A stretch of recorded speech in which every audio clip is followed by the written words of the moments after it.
We believe that more Bitcoin servers and the equipment in the supply chain should be US, but simply today, since the beginning of Bitcoin mining as an industry, all the ASIC manufacturers have been international companies.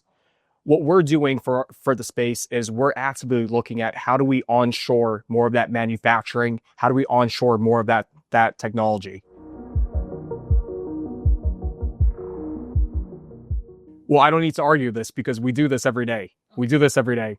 Most of our data centers, most of our sites are all in Texas. One of our latest sites that we just launched, it's a 205 megawatt direct-to-chip liquid-cooled data center. And this is in Texas. This is behind the meter, co-located on a wind farm. The reason that we're located in these areas in West Texas and oftentimes rural Texas is we're a buyer of last resort and we're very agnostic. And a lot of the power from renewables were built in areas where there wasn't enough transmission built out to actually get the power to where the demand is. And what ends up happening is the power is congested. And oftentimes these projects, these renewable energy operators have to sell the power close to break even, a loss. And what that means is very low cost power for us. We're a buyer of power of last resort. We buy power when no one else wants it, and we effectively mine Bitcoin with it. But at times during peak demand hours where the power is needed, during peak winter storms, very hot summer days, we have the software and we economically curtail that use of power and allow that power to get distributed to where it's ultimately needed. And we do this on a daily basis. Yeah, well, the beauty of Bitcoin and the Bitcoin mining network is it's very distributed. And although we play our part in driving hash rate domestically in the US today only makes up about a third of the global Bitcoin network, only a third.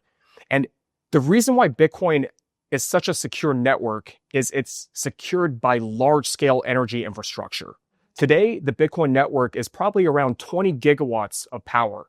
In order for anyone to have a massive advantage, you're talking about billions, tens of billions of energy infrastructure that takes decades to build.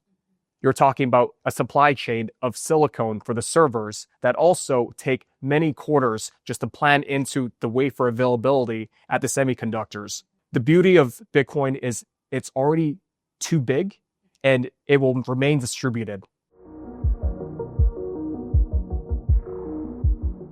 What we would love to see is more traditional financial products. What that means is we would love to see more lending, a lower cost of capital, being able to borrow against our servers. These are servers that trade as a proxy to the price of Bitcoin. It's a great asset. They produce Bitcoin.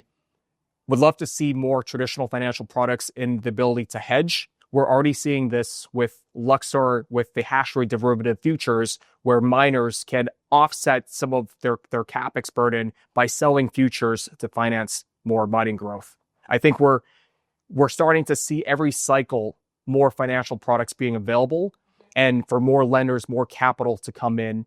And I think that this is only the beginning and we'll look to see a lot more access.